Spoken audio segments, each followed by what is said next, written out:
Every failed experiment is one step closer to success. You've got to take risks, and I'm sure you've probably heard that before, but I want to talk to you about why that's so important. I got 3 reasons, and then you can pick up your iPhones. First, you will fail at some point in your life. Accept it. You will lose. You will embarrass yourself. You will suck at something. There's no doubt about it. And I know that's probably not a traditional message for a graduation ceremony, but hey, I'm telling you, embrace it, because it's inevitable. And I should know. In the acting business, you fail all the time. Early on in my career, I auditioned for a part in a Broadway musical. Perfect role for me, I thought, except for the fact that I can't sing. So I'm in the wings, I'm about to go on stage, but the guy in front of me, he's singing like Pavarotti. He's just, and he's just going on and on and on. And I'm just shrinking. I'm getting smaller and smaller. So they say, oh, thank you very much, and you'll be hearing from us. So I come out with my little sheet music, and it was Just My Imagination by the Temptations. That's what I came up with. So I hand it to the accompanist, and she looks at it and looks at me and looks out at the director and was like, all right. So I start, I'm going to sing. I'm like, it's just my imagination once again, and then coming away with me. And they're not saying anything, so I'm thinking I'm getting better. So I just start getting into it. It was just my imagination. Running. They say, oh, yeah, thank you. Thank you very much, Mr. Washington. Thank you. So I assumed I didn't get the job. But the next part of the audition, he called me back. The next part of the audition is the acting part of the audition. I'm like, hey, okay, maybe I can't sing, but I know I can act. So they pair me with this guy, and again, I didn't know about musical theater. And musical theater is big, so they can reach everyone all the way in the back of the stadium.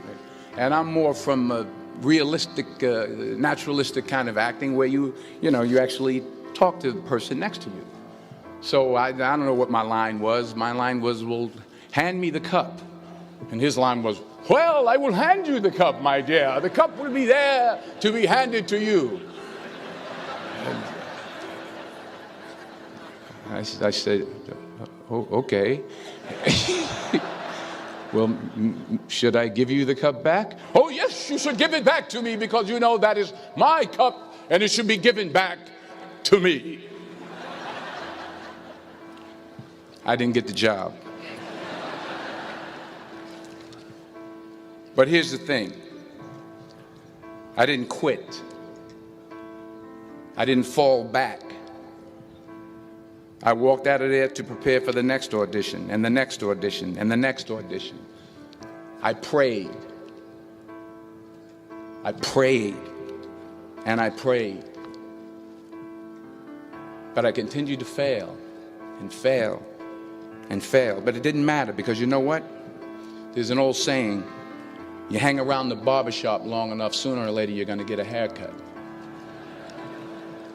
So you will catch a break, and I did catch a break. Last year, I did a play called Fences on Broadway.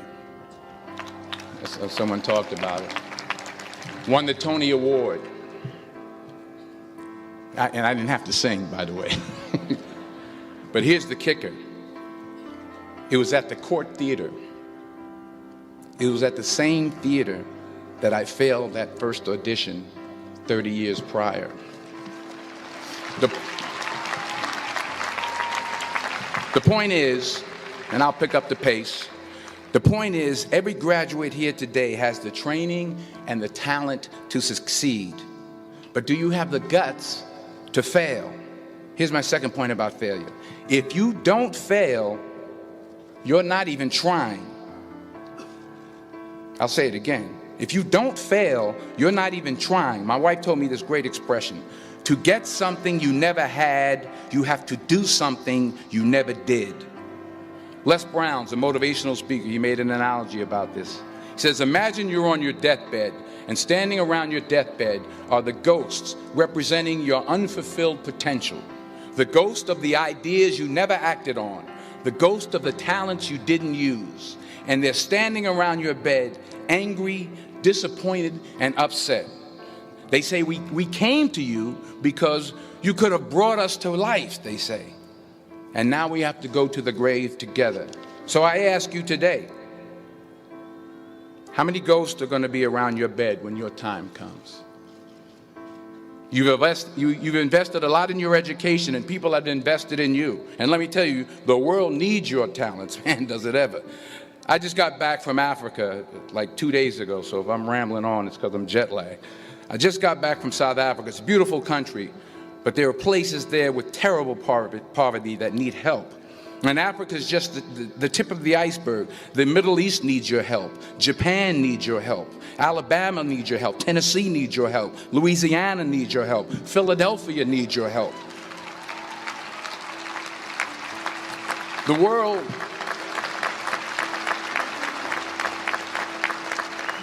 world needs a lot, and we need it from you. We really do. We need it from you young people. I mean, I'm not speaking for the rest of us up here, but I know I'm getting a little grayer. We need it from you, the young people, because remember this. So you got to get out there. You got to give it everything you got, whether it's your time, your talent, your prayers, or your treasures. Because remember this. You will never see a U-Haul behind a hearse.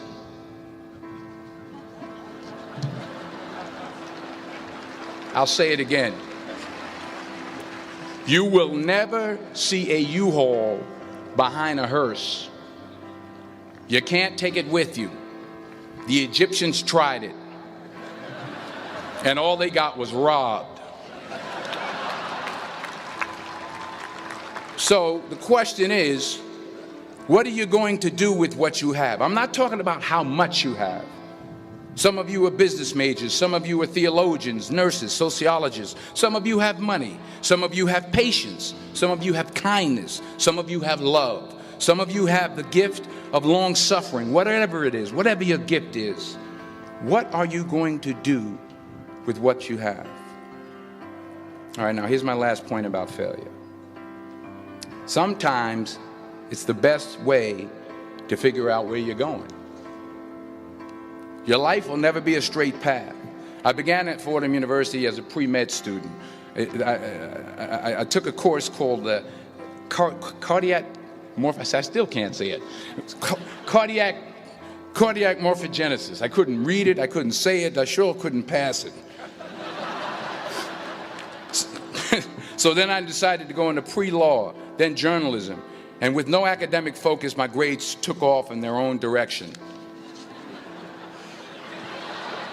Yeah, down. I was a 1.8 GPA one semester, and the university very politely suggested that it might be better to take some time off. I was 20 years old. I was at my lowest point. And then one day, and I remember the exact day, March 27th, 1975, I was helping my mother in her beauty shop. My mother owned a beauty shop up in Mount Vernon. And there was this older woman who was considered one of the elders in the town. And I didn't know her personally, but I was looking in the mirror, and every time I looked at the mirror, I could see her behind me, and she was staring at me. She just kept looking at me. Every time I looked at her, she kept giving me these strange looks.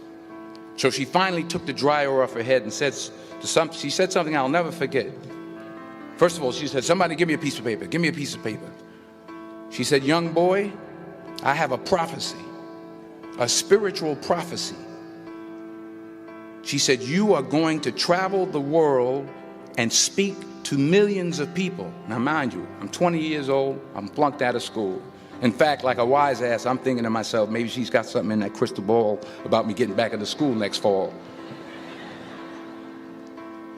But maybe she was on to something, because later that summer, while working as a counselor at the YMCA camp in Connecticut, we put on a talent show for the campers. And after the show, another counselor came up to me and asked, "Have you ever thought about acting? You're good at that."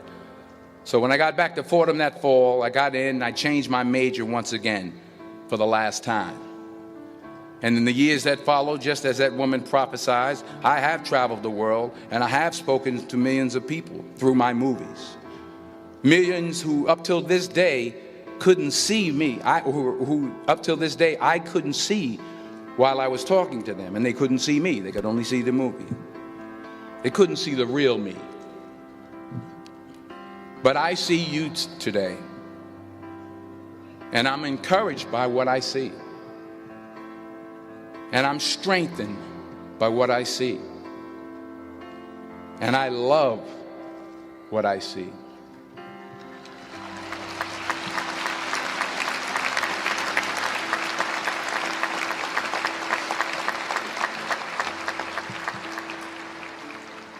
One more page, and I'll shut up. Let me conclude with this one final point, and actually the president kind of brought it up. It has to do with the movie Philadelphia. She stole my material. Many years ago, I did this movie called Philadelphia. We filmed some of the scenes right here on campus. Philadelphia came out in 1993. Most of you were probably still in diapers. Some of the professors, too. But that cracked me up. But it was a good movie. Rent it on, Netflix. It's a good movie. Rent it. I get 23 cents every time you rent it. Please, rent it. True. Parents up there, rent it. Netflix, please. Tell your friends, too. It's about a man played by Tom Hanks who's fired from his law firm because he has AIDS. He wants to sue the firm, but no one's willing to represent him until a homophobic ambulance chaser lawyer, played by yours truly, takes on the case. In a way, if you watch the movie, you'll see everything I'm talking about today. You'll see what I mean about taking risk or being willing to fail. Because taking risk is not just about going for a job. It's also about knowing what you know and what you don't know. It's about being open to people and to ideas. In the course of the film, the character I play begins to take small steps, small risks. He very, very, very slowly begins to overcome his fears. And I feel ultimately his heart becomes flooded with love. And I can't think of a better message as we send you off today. To not only take risks, but to be open to life, to accept new views, and to be open to new opinions, to be willing to speak at a commencement at one of the best universities in the country, even though you're scared stiff. While it may be frightening, it will also be rewarding. Because the chances you take, the people you meet, the people you love, the faith that you have, that's what's going to define you. So members of the class of 2011, this is your mission. When you leave the friendly confines of Philly, never be discouraged. Never hold back. Give everything you got. And when you fall throughout life, and remember this, fall forward.